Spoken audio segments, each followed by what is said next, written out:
This week's Torah portion is Parshas Tzav, and it's also HaGadol, the great Shabbos that precedes Passover. And what's great about this Shabbos? Every Shabbos is great, but what's special about this Shabbos is that the Egyptian firstborn rose to the occasion upon coming to the understanding and the recognition that there's nothing besides God Almighty. Seeing that and hearing from the Jewish people who took, at God Almighty's instructions through Moses, our teacher, took a lamb and indicated and told openly to the Egyptians that they were going to slaughter this idol of Egypt. The Jewish people were no longer going to be residing in the shadows and keeping to themselves God Almighty's mission and message, but rather bringing it to the forefront of the awareness of every single human being by slaughtering the most precious idol of the Egyptians. And not only that, but God Almighty was going to bring about the plague of the firstborn, which would result in the death of the firstborn Egyptians. 4 days later, on the night of Passover, that brought to a crescendo the building sense of the Egyptian people that their elite leadership was leading them astray by denying God Almighty and denying the authority of God Almighty. The Egyptian leadership and the Egyptian elite were leading the entire nation to destruction. And the firstborn went and demanded of the leadership that they let the Jewish people go and follow and accede to God Almighty's command and instructions. And when they were refused, they took up weapons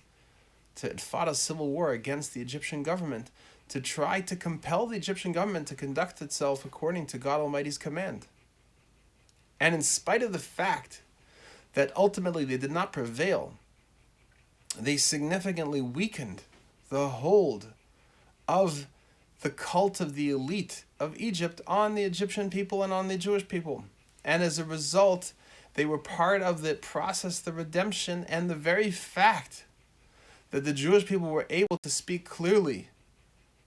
as to what the message, God Almighty's message, was for every single human being. And the Egyptian people, the Egyptian firstborn, were willing to hear and actually heard the message, not merely out of their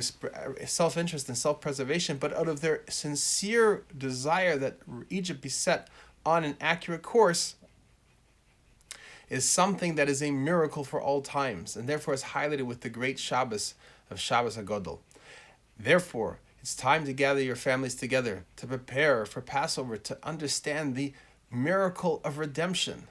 the exodus of Egypt that's available to each one of us every single day. In fact, we are to see ourselves in every generation as going out of Egypt, and to see ourselves every day as going out of Egypt. That the clutches of the straits and the distress around us is all in our thinking, and our state of mind can change in an instant if we only let it, to realize that we are in the broad expanses of God Almighty's loving care and in His loving creation, and know that all revealed good is coming towards us speedily in our days with the coming of Mashiach, and the ultimate redemption and the complete redemption of the Jewish people and the entire human race of all human beings are going to experience a time when the sole occupation of every single human being is going to be only to know God Almighty and to serve God Almighty. God willing, we should experience that now, on Shabbos, and a kosher and a happy Passover.